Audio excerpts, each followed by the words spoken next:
Hey crypto explorers!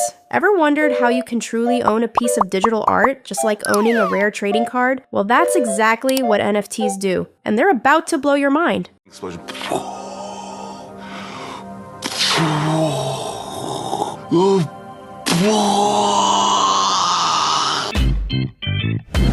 NFT stands for Non-Fungible Token, but let's call them unique digital collectibles, because that's way cooler. Think of it like this. You know how you can have the original Mona Lisa painting, but also millions of copies and posters? Well, digital art had a problem. All copies looked exactly the same. But NFTs solved this with a genius trick. They attach a special digital certificate to one copy of the digital art. It's like having a magical stamp that says this is the real deal. This certificate gets recorded on the blockchain, that super secure digital notebook we learned about. So even though people can still copy the image, only one person owns the version with the authentic certificate. It's like owning the original Pokemon card versus having a photocopy. So remember our 3 key points. First, they're like digital certificates that prove you own something special. Second, each NFT is completely unique. No two are exactly the same. And third, they're stored on the super secure blockchain, making them impossible to fake or steal. Ready to start your own digital collection? Jump into CryptoNanny and discover the exciting world of NFTs. Your unique digital adventure awaits.